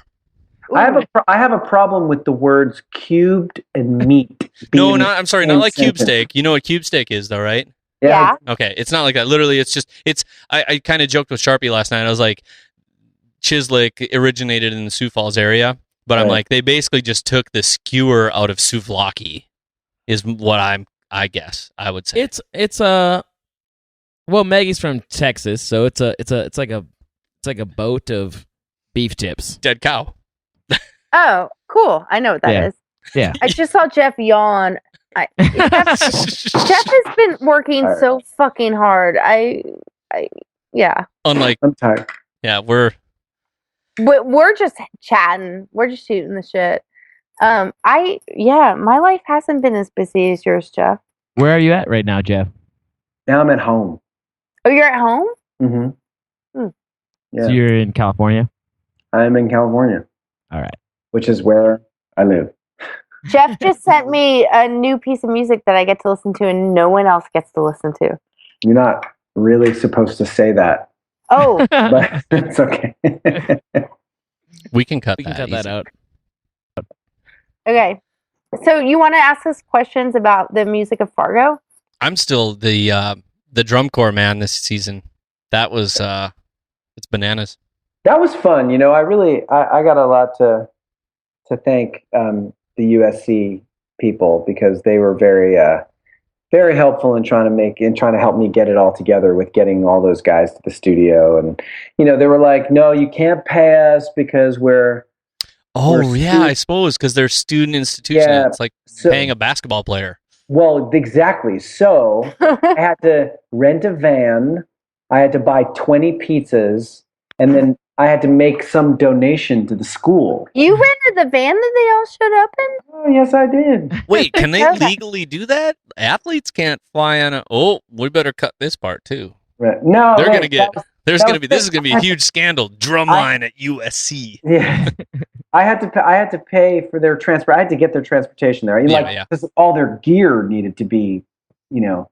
It was Sure. so amazing. I got to be there for the recording. Oh, no way. And yeah, and it was truly like I got to see a few of Jeff's recording sessions, and all of them were amazing. But that one in particular was pretty special because these guys are kids, like, you know, they're like Mhm. 18, 19 years old. And those kids were like super excited and so enthusiastic and so young. And were so much, you know, and you're seeing them out of their uniform too, which makes it more intimate. And yeah, they were great. It was phenomenal. They I'm were only- all pretty geeked out. They were pretty. They were geeked out. Yeah. 'cause Okay. That's were, cool. because they were huge fans of the show from season one, and Mhm. you know there was that big drum cue in season one that Mhm. they were like, oh my god, it's really great. And this was sort of like The numbers and wrench one. the wrench and numbers. So this was sorry, like yeah. sort of an extension of that piece of music, just like it had some of the same rhythmic elements. Yeah. And they, as percussionists, were like, "Oh my God, I totally know that you took this from that and took this," and they were really pretty geeked out about it. It's fun. Yeah, they kept trying to like sneak in and meet Jeff. And I'm going to admit that I have watched on more than one occasion on purpose because I love it. I've watched Drumline with Nick Cannon. It's great. It's actually the movie was okay, but the drumming was actually very good. I don't know if I actually would be a good drummer. I play guitar, but I think my wife, I'll be driving the car and I'll be like constantly like, I feel like I maybe chose the wrong instrument because I'm always drawn to just kind of the beats and percussive things. And well, so is Noah. I mean, right, Jeff? Like, I felt like all the songs I sent over that were percussion driven were the songs that Noah sort of attached to. Yeah, he digs himself some percussion. He likes a fat beat. He likes a big fat beat. You know, who doesn't like a big fat beat? You know, and when I say fat, I do mean fat with a PH. Yeah. Sorry. We're just talking about PH. Yeah, we did. Sorry. Jeff was not privy to our Fox reference to. Jeff doesn't know anything about the songs in Fargo. He doesn't partake in that conversation. Well, can Jeff, can you shed a little bit of light on "Didn't Leave Nobody But the Baby" and recording that? You know, that was literally Noah called me up and he was like, "Hey, can I come by the studio? Can we record a song?" And I was like, "Fuck yeah, that sounds like fun." I had no idea we were doing anything for Fargo. I thought he was just like, "Hey, let's write a song and record a song." So then he called me like after that and he said, "I want to record, Don't Leave Nothing But the Baby for the show." And I was like, "Oh, this is great." And I sort of researched it, listened to it, and then figured out an arrangement for us to do. And then he came in, I played a little piano, and then he sang, and then I sang some harmony, and then I did some string arrangement at the very end. Which is beautiful. Oh, yeah. But it was, we had no idea, or at least I didn't have any idea what he wanted to use it for, or where he was going to put it. And that was the beginning of, hey, why don't we do all these Coen Brothers song covers for really? For that wasn't the beginning. It was Blitz and Trapper. Was it? No, I think no, it was Blitz and Trapper. Because Noah and I were trying to find someone who could do Nobody But the Baby, and we couldn't find anyone. And he and I were like had been emailing back and forth about what artist should do Nobody But the Baby, and then all of a sudden I got an email from you with the MP3 of y'all's recording. Like, I had no clue that Noah even came into the studio to do that. So it wasn't the first, but apparently I know nothing about the song for Fargo. Well, I had no clue Noah could sing. I mean, I knew. Yeah, but he sang last season. No. Wait, what did you two? Yeah, no, he did. He whistled. That's what it was. Yeah, that's what it was. He's not since Axl Rose have we witnessed a whistler. Yes. Like Noah Hawley. Well, he was in a band, right? I mean, he was in a band. He was in a band with his brother, I think. Okay. But he didn't, however, whistle in this season, which has a whistle in the opening of 5. Mm-hmm. He didn't do it. I got someone else to whistle because Noah apparently was too busy. Like, seriously, dude. Your whistling was good, but it wasn't that good. Did you hire a professional whistler? I did. The guy who does all the sound effects for Prairie Home Companion. Oh yeah, he told me that. Yeah. I got him to do the whistle, and it was really amazing. So that's awesome. That was easy. I wrote the piece of music and I sent it to him with the melody, and then he sent me back the whistle, and I was like, "This is perfect, thank you." Yeah, it was so much fun to work with Jeff this season on Fargo. Who I forget that guy's name. I'm sorry, because there's 2 of them. The originator of the Prairie Home Companion stuff was Tom Keith. But no, Tom passed away about 4 or 5 years ago. It was not Tom. It's totally bugging me that I can't remember his name. Oh my god! Because it was Tom most of the time, and then eventually it was God. What's the other guy's name? It's gonna drive me crazy. Either way, he's awesome. I'm telling you in 1 second. If you have you gone to see that live ever? The actual Prairie Home Companion with his name is Fred Newman. Yeah, Fred Newman. Yeah. I have not. Let's get him. Come on. I have not seen him live. I've never seen. Prairie Home Companion Lab. I mean, seriously, the man has made an incredible career out of being able to breathe whistly through your nose. Yes, I think it's kind of funny that Not Fred Newman, Garrison. but Fred Newman's job is to make mouth sounds. That's his whole thing. Mouth sounds. Yeah. And he's not a beatboxer. No, he's not. I want to see. This is totally tangent. I would like to see. Oh, if only I was recording all the video from this, which I'm. I was going to say something really boring, and then Jeff Russo beatboxed, which actually you're not very good at. Sorry. Oh, thanks. Wow. Okay. Jeez. Wow. Maggie's kind of harsh and some shit up here. She hasn't even been drinking. No, he's a musical genius, and I tell him every day, "You're a fucking genius." Just stop beatboxing. But don't beatbox. That's not your. Yeah. This is an intervention. We want you to stop trying to follow your dreams of being a beatboxer and stick to composing. Let me tell you.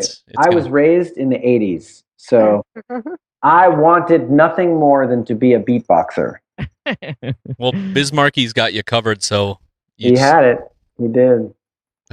We already covered this territory too. We were talking about the music we were into when we were younger, and I'm pointing because Maggie is right here, Jeff is here, and Charpie's here, but we're like only separated by like a year or so. When I told her I was a big De La Soul fan, I saw that she knew what's up.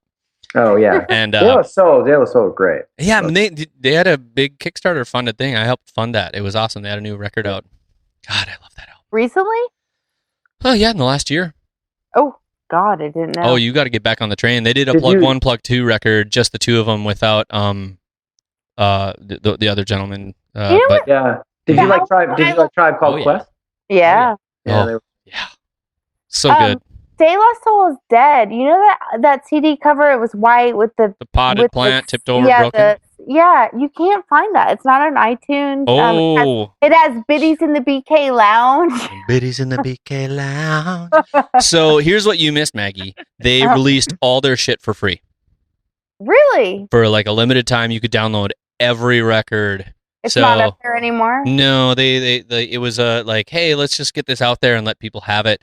I would so you can't love buy it. So based on that, though, I would imagine that they probably don't have a big issue with people grabbing it. I mean, it's probably on my Dropbox because maybe you could share Biddies in the BK Lounge with me, because my friend Alana Wishnu and I in high school senior year, that was our jam, and I wouldn't mind owning that. I haven't heard it in many, many years. But while he's looking for that, should we talk about something like relevant to Fargo? relevant to Fargo and the music? Oh no, hold on. Yo man, oh god, he's back already. Come out and have any milk. Yo, what time is it? Oh god. What day is it? I'll tell you. I used to know every year. It was a Wednesday. Me and your boss was kind of hungry. Like 2 eggs and a sloppy slice of lettuce and a glass of milk and some cookies.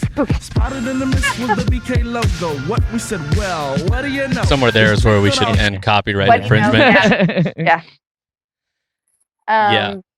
Okay. Biddies in the BK Lounge. That's so good.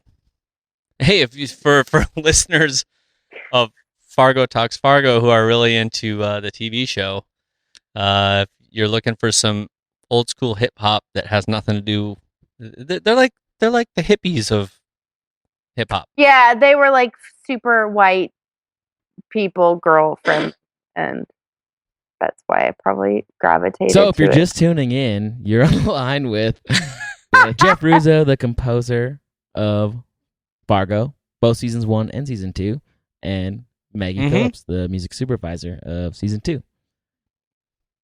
So how do I we just need to get Jeff Tweedy Skyped in and my dreams are all going to come true.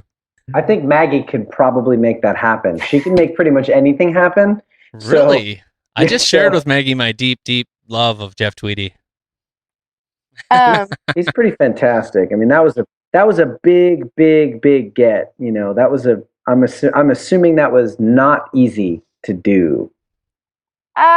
the negotiations weren't easy, but Tweety was a fan. Jeff Tweety was. I'm supposed to say Tweety because it's the band Tweety now. Like everyone always says Jeff Tweety, but it is Tweety, and I want to. What's Tweety? Okay. He and his son. Yeah, but his band is called Tweety now. So like. Yeah, but you're talking about the man Jeff Tweety. I know I'm talking about. Yeah, but the cover was done by Tweety. Oh, really? I didn't, I didn't know. I didn't know. See, no, apparently, I know nothing about the song. You know these things. I told you these things. They didn't register because he's like writing mad genius music. Mad genius. It all started with a band called Uncle Tupelo. Right. And he and Jay were making music together. Right. Yeah. And they said, let's not do that. Delicious, beautiful music together. But sorry. Yeah, no, it wasn't. That wasn't a hard. That was it was. All the covers were slightly challenging because we had budget limitations and we had a lot of two studios involved. So Jeff, having worked on season 1, you kind of created a distinct sound, sort of this underlying score for the entire season. Was there anything different about season 2? Because season 1 was very centered around pulling a lot from the original movie in terms of the storyline. So was season 2 any different in coming up with the underlying score? Or was it just like we did everything different. I think like we had a rule when we started. Noah and I were talking about the temp score because we were like trying to figure out what the first episode was going to be like. And then what we realized was, as we were listening to some of the season 1 themes, they were so inherently tied to the characters from season 1 that we made a rule: no season 1 themes at all, ever, except for our main theme, which we used in episode 1, and you have not heard again yet. Nope. Which it was like a welcome back. Yeah, you will, but we won't tell them when, right? No, of course not. But other than that, like it's all new. Like we went in I wouldn't say we went into a different tonal direction, but we went in a different sound direction. I mean, it's much more sort of, it's much more rooted in German, a German sort of classical feel. The Mahler with all the Mahler. Well, we use Mahler in episode 2, and then I sort of give a nod to Mr. Mahler in at least one cue, where it was very apparent that we wanted to sort of make it feel like that. Mm-hmm. Yeah. No, and when Jeff sent me that cue, that was my favorite cue. When you sent me that was my favorite thing you had done so far. I mean, I love everything you did, but that was. Thank you. Sorry, interjecting and no, subject. Go ahead. There is a little bit of a difference in how it had to come together, and there were a lot more songs used this season than there were last season, and so figuring out how to sort of make that all work together was something that we had to really be conscious of, which I really didn't have to be conscious of in season 1. So that made it a little different. And then, of course, how to tie the characters all together and yet still keep that tone from season 1 without losing that tone, which is this sort of dark, expansive, lonesome, cold feeling that you got from season 1, which Carter also so geniusly did in the movie. And I had to sort of do that again in season 2. So, we had a lot of different things going on, and a lot. So, were you aware of some of the song picks for each episode when you were scoring? Yeah. Or did that come late? Those song picks come later. Like, how in tune were you to the song picks that were going to be in the episode, or maybe like was it always up to like 2 or 3 songs that were going to be incorporated with your score? Like, how did you balance that act? The way we worked on Fargo was really funny. It's funny that you asked that question. The answer is yes. I mean, I was always sort of talking to Maggie and talking to Noah about those songs, but songs were changing like at a breakneck pace. It was like they would be like, "Oh, this is great. Then I'd see a cut like 3 weeks later, and I'm like, well, what the fuck song is that? Because that wasn't in there the first. So like things were changing, and obviously Noah and Maggie are working parallel to me. So I'm not really in the room when they're talking. Maggie's not necessarily in the room while I'm talking. But that's what I'm really curious about, is that like balancing act, because things are there's a lot of moving parts going on. A lot of moving parts. Don't you think, Jeff, you and I talked more than most supervisors and composers do about like? Yeah, I would say yes, we did. Yeah. We did talk, and that was the way we were able to make that thing work out. Like things were changing. Now things would change, and I wouldn't necessarily know, or I wasn't paying attention because I was so engrossed in writing the score that I needed to write. But we came back together, and what's really great about the team that we have is everybody's work sort of fit together like a puzzle that you never knew was going to fit, but it just happened to. You know what I mean? Which is, I think, one of the things that really made the musical aspect of season 2 so great. I mean, so great, because the three of us really sort of came together, hit the ground, and we were all running in sync. And it doesn't really happen very often that way, and this just happened to do that. And you can tell that things worked out, and you guys did an excellent job, because people are talking, especially at least on the internet, they're talking about the score and the music and the soundtrack all over the place, and how this is just like something that's amazing to behold. And I'm not trying to like blow smoke. I'm just saying this is actually like happening, and you're no stranger to it. It's people are talking about the score, and they're talking about the music, and they're talking about the show in general, and how it's one of the best shows on television right now. It's like we have I got to say this, like we've got a leader that inspires everyone to fucking give 125% at all times. It's like, and it shows. It's unbelievable to me, because like you see people who write good shows, or they're good directors or whatever, and it's like you put people together, and I'll fucking go to the studio and write the score, and here's a song that you can put in. But Noah has a way of writing characters that are so great and inspiring people to want to make everything as great as it can possibly be. And the people who can't, they're gone.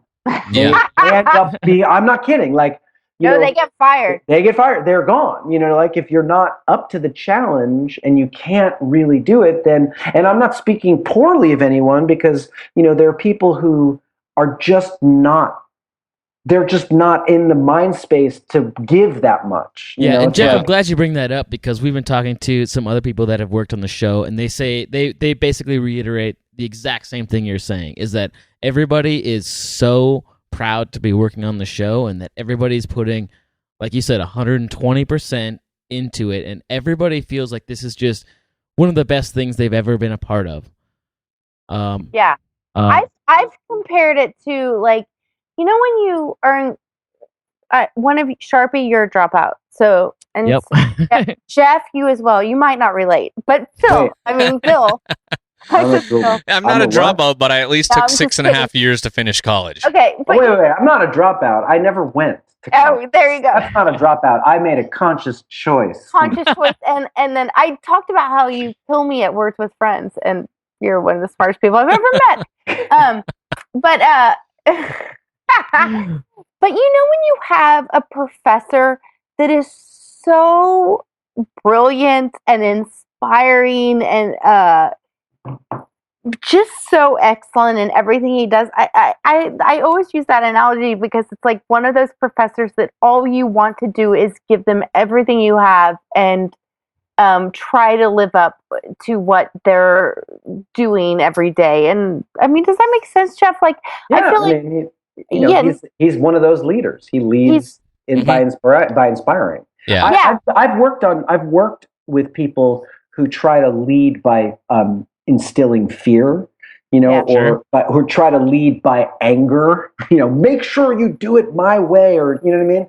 And that's just not the way we make Fargo. Fargo is a very collaborative effort, but we know who's driving the boat. You know what I mean? Like, and that's okay. We need that. You know And what I'm I saying? think that really inspires the details of the show. There are so many minute details that, because Bill and I have to watch a show every week, multiple times over and over again, and I don't think you would. That's not, and it's not. You make it sound. We watch it because we like it. Because we like it, and we're looking for these details because we know that they're there. It's like it's actually fun to be able to watch a show back to back to back a couple times in a row. By the way, it's funny that you mentioned that. And I have actually my kids. I've got to get my kids to bed. It's funny that you say that because I was watching it on last Monday, and what I realized is I stayed watching it, and it wasn't like I hadn't seen it a fucking 1,000 times because I'd seen it 1,000 times. But I watched it and I was like, you know what I don't get? I never get to see the very finished, colored, a totally mastered version. Whoever's color grading this shit this season, the color grading on this season of Fargo is off. We've been talking about it all season. Right. And it's really great. We've been talking about it all season. So what I was just going to say is I'm watching it because I fucking love it. I'm like, oh, this is fucking great. I hear a music cue. I was like, oh shit, yeah, that's great. And then I hear a song and I'm like, that's genius that happened. And then you see the acting. It's just unbelievable. It's really. No, Jeff called me this morning and was like, can I say what you said today? I don't even remember. Do you remember? You were like, I forget what episode you saw last night. I don't know if it was 7 or 8. And you were like, it was 7. Okay, you were like, I can't believe we fucking did that. Like, right. He was like listening to cues and was like, I can't believe I wrote that. And listening to songs and like, he was like, we fucking killed it. And then we both discussed how we would be able to do even better on the next season. Yes. Which I am full on prepared to do. No, I'm going to have to. Are you guys on for next season? We are. Can you say that? Yeah. Yes. Yes, we are. I'm going to have to either pause you guys or jump off or jump back on because I got to get my kids to bed. Here's the deal. If you want to just put your headphones down, and if we're still here when you get back, feel free to jump back in. If Maggie has given us the fuck it, you're out. All right. We're out. Well, the computer will be just on a screensaver. But just in case not, Jeff, thanks so much. Thanks for joining. Appreciate you popping in, and we really do. It's been awesome listening to everything and the symbols. Thank you very much. So talk to you later. Great. Good night. Bye. I think it's funny. I think Jeff is still here. I think he just turned his video off. So this isn't the first season of this show that Charpie and I have talked about how much we like the music. I mean, when I told people how excited I was to talk to Jeff when we interviewed him last season, I had an equal amount of people who were like, really? And I was like, I just wanted to be like, let me go erase the music from this TV show. And it doesn't turn it into garbage. I'm just like, you don't understand the special sauce that goes into what this score does for this. And there's a reason you win a fucking Emmy for that shit. Yeah. Oh, God. And he was robbed. He deserved that. I mean, his score, and I've worked on a ton of films with really talented composers. He's fucking brilliant. I mean, I do tell him almost every day, you're a genius. Because not only is the stuff he writes, it's perfect, but he does, I shouldn't even tell his secret, but he writes very quickly. Like, you see that a lot in those types of people, though. They are able to pull that stuff off very quickly. I would say even from an artistic standpoint, I mean, you guys are both, Charpie's a graphic designer. You have a background in painting. I do a little bit. I dabble in all of the above. And sometimes some of your best things, and I've songwritten before, sometimes the best things happen like that.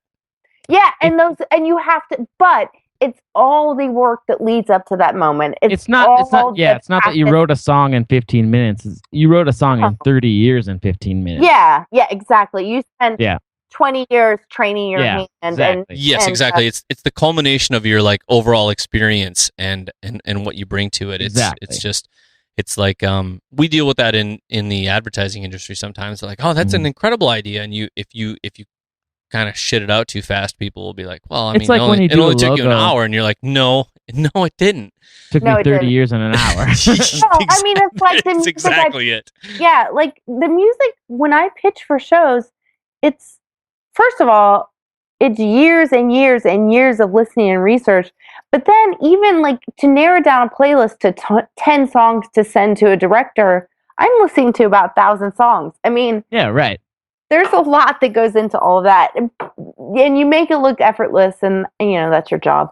But Jeff in particular, like, I've never worked with a composer like him. And when I met him, I was, like I said before, a huge fan of season 1, and I was a tremendous fan of the score, and I was very eager and excited to meet him, and excited at the opportunity to work with him, and we became fast friends. And composers are weird, finicky people. Like, they've got some fucking egos, and I've worked with those people.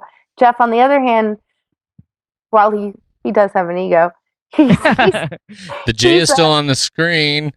Hi, Jeff. Okay. Well, I mean, he should have an ego.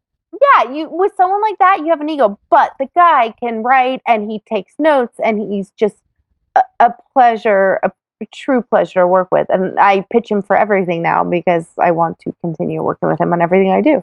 Well, I mean, here's the deal. I mean, people, Tonic kicked out a ton of fucking really great songs. Yeah. I mean, like, even if he wasn't sitting on an Emmy nomination, and by the way, yes, he was robbed.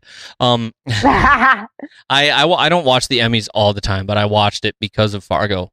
Very like well, let me rephrase. I watch it, but I kind of like, yeah, I'm in, I'm out. But I don't know. I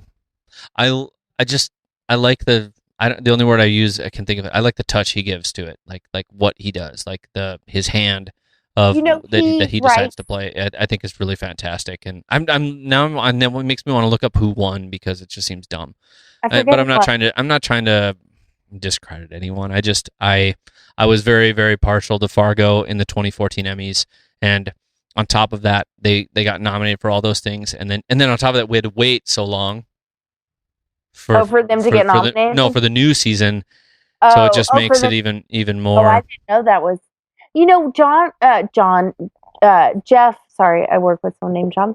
Jeff writes. John Hamm. Tell him I said hey. Oh God, I wish I worked with him. Fuck, I wish I could work with John Hamm too. Hi, John Hamm. Have you listened to Fargo Talks Fargo? Yeah.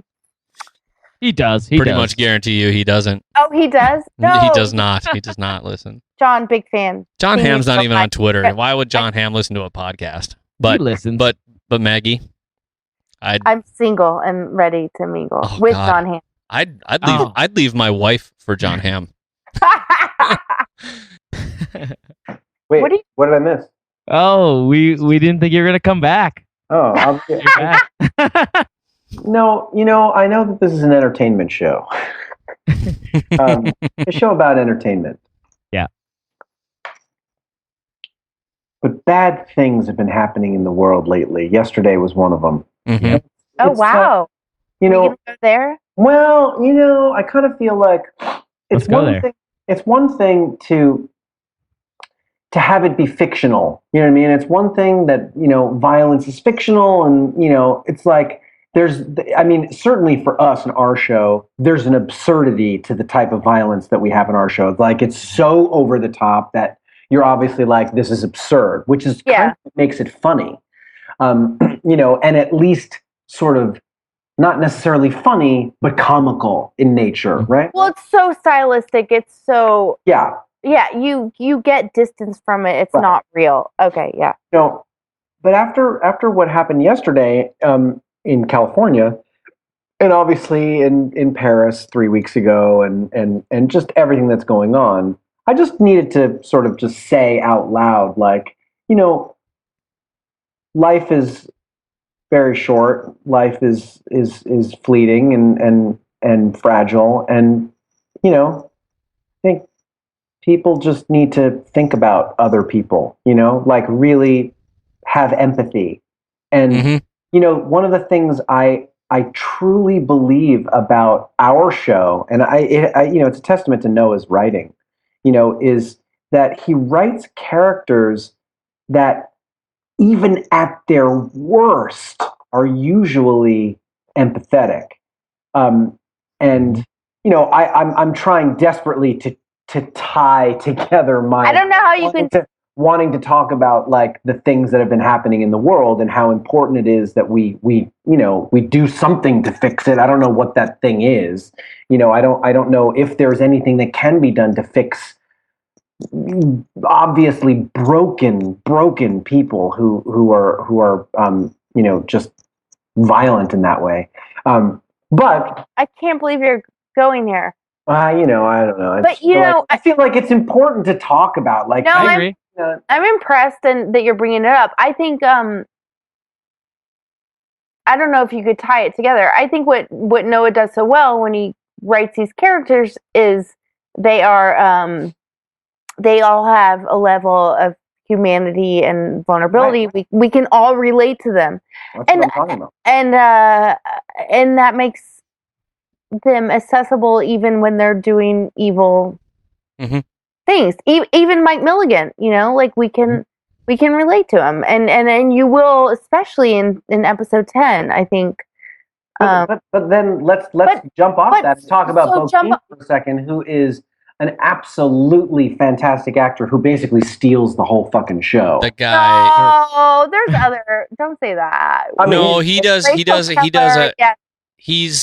He's super incredible in this season. Amazing. I'm a full fan of all the women. We've talked about. Here's the deal: is I guess I wait before we go there. I guess I want to just.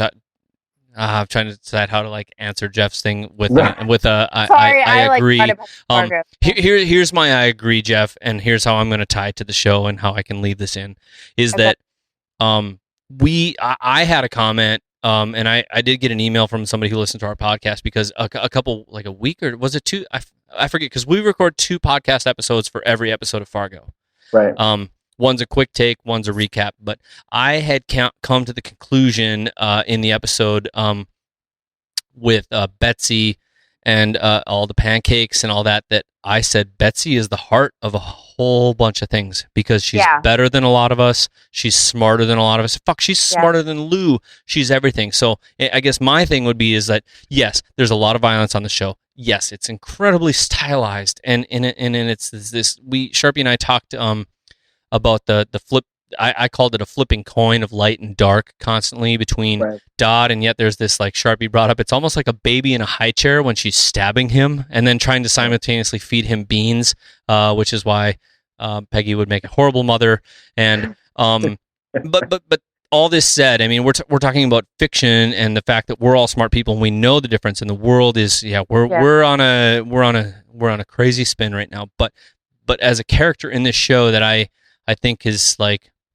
Yes, Bokeem Woodbine is doing a crazy good job, but Betsy, her character, the way she's written, the things she's doing in this show, to me, that's the actual heart of humanity in this show.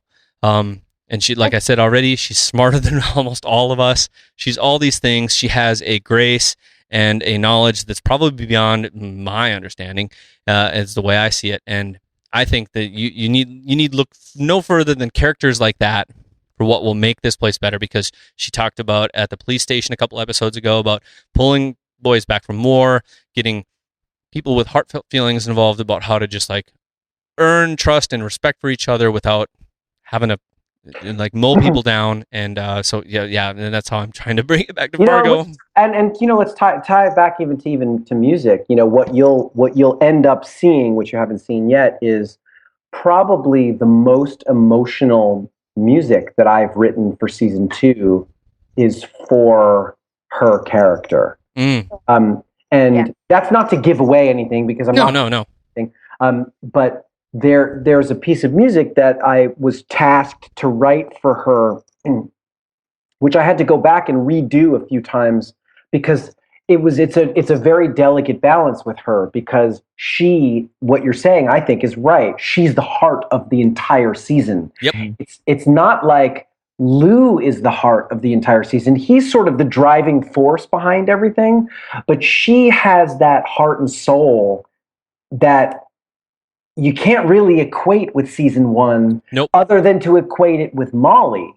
And who is I also brought up was her direct offspring and has got all this genetic makeup from her. exactly. Yeah, but I would also interject and just push it one step further and say that there are other women that are not as significant as the part of the heart, but like even Simone, even Floyd. who's Jean Smart? What is her character's Floyd. name? Floyd. Yeah, you don't want to get me going on Simone. I love Simone. Ugh. Fantastic. Noreen, like she is one of my favorite characters. Yeah. All these women are the heart of the show. All these women are the ones that are trying to hold it together and to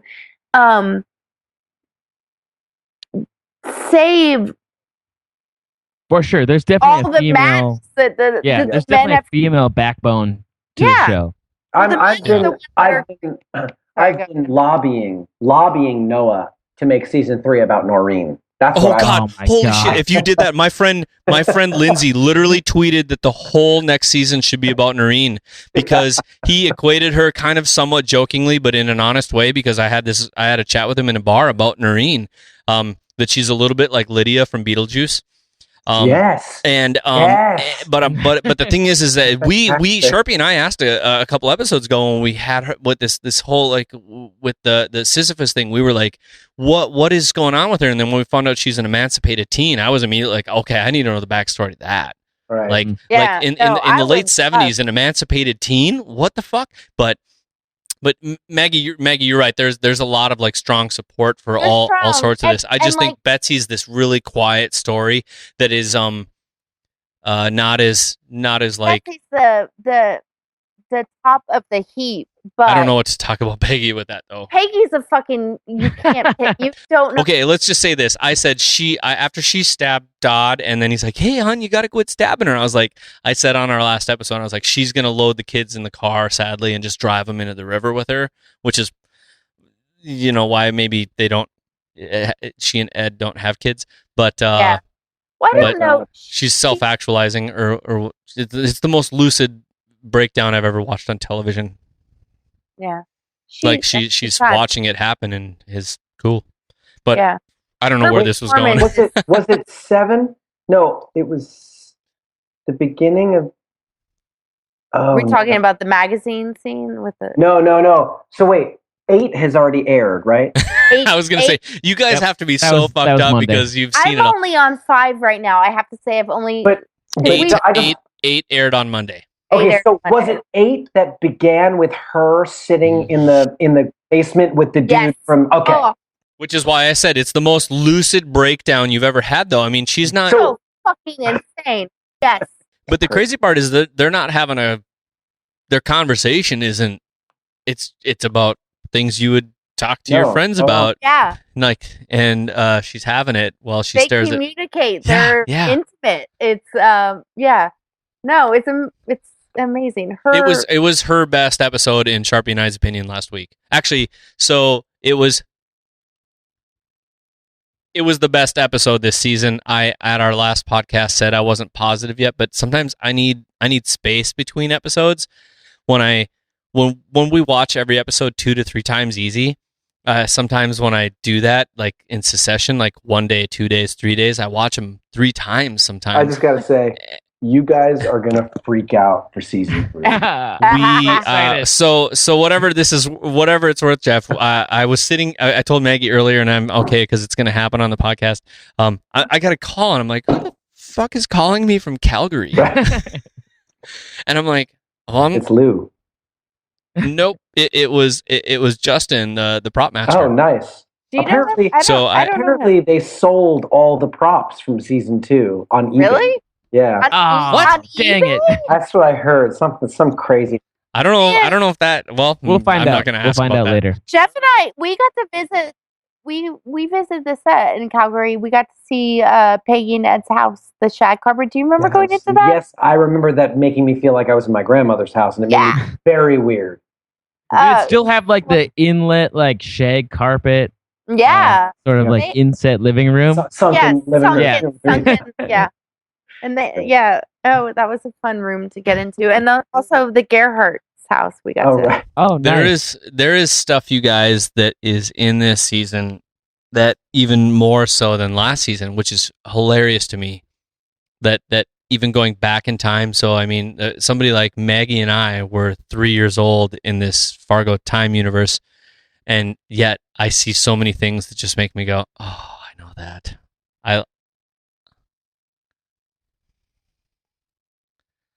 Yeah, well, Charpie was still a twinkle in Dad's eye. You were, yeah, but I mean, he's recognized plenty of things. I mean, so as I hope we get this episode recorded where we talk to them, because they did a really, really good job about period things and things that are very us, like the Barrel of Fun chips. That's a huge thing around here. You go into a gas station, you're going to see Barrel of Fun chips. The beers that we noticed at the Legion right away. I mean, I was like, he's covering up the label, man, but that is a Liney's original, or the VFW, whatever. Well, I don't know. They never really specified. I don't know if they're at a Veteran of Foreign Wars or if they're at a Legion, but either way, Carl is drinking, but in whatever Miller Lite paid to get. They've been all over the TV show, but the other random beers on the side. The only thing that was missing to me was maybe some Grain Belt or a Hams. Well, as we got from the land of sky blue waters. I will say that this season of Fargo, just as a quick little note to wrap up, this season of Fargo did spark a conversation with my dad last weekend over Thanksgiving.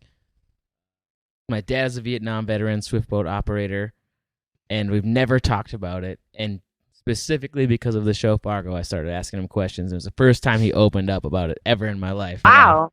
Oh, you know what? That's great. Which is pretty crazy. I got he showed me all kinds of pictures. It was the first time I've seen like any of these pictures.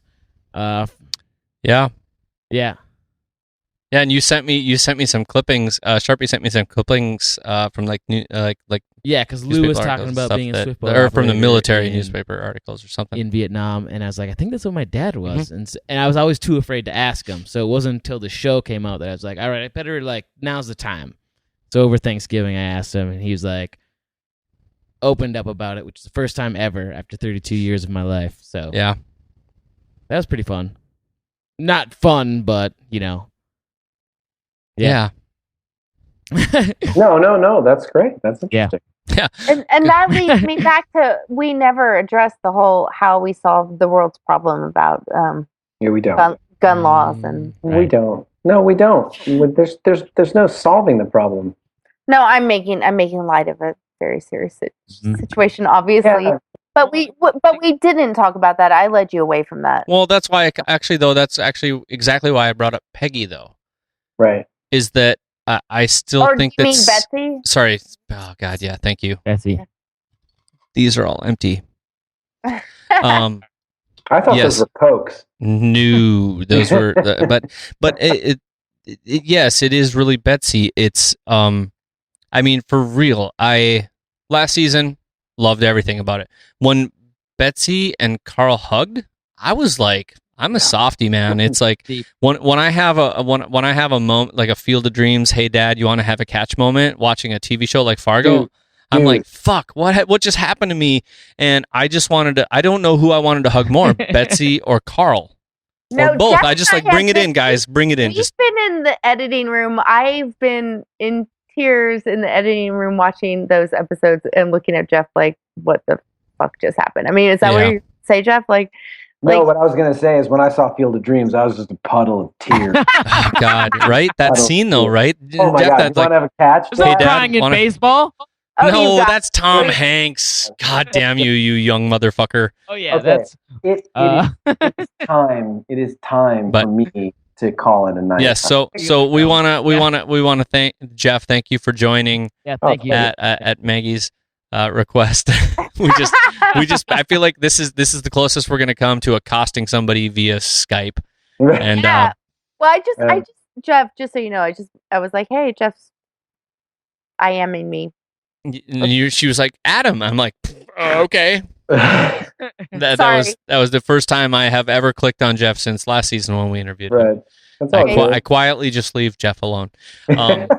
But and also thank you very much to Maggie for spending all this time with us and talking about the music that has been picked up. And like I said, I'm sure I speak for both Charpie and I that when I say that we think it's more than writing, it's more than sets and props, it's more than just music. It's the teamwork and the actual effort that goes into making all these things a cohesive thing of like story and interest and feeling and emotion. Absolutely. And I think you guys are doing it better than anyone else on television right now.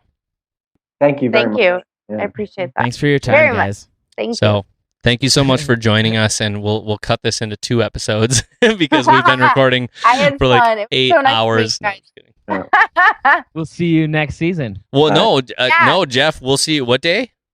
Oh, What? My When, God. when, When- when are we going to let? Hey, wait. Oh, We gotta let Jeff get a plug in for his gig. Oh yeah, go for it. in Sioux Falls. Yeah.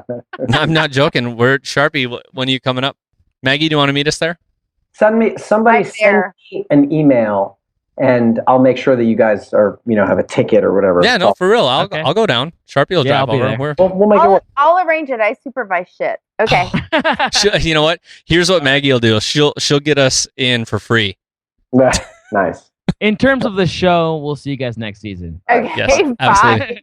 Thanks. Thank you, guys.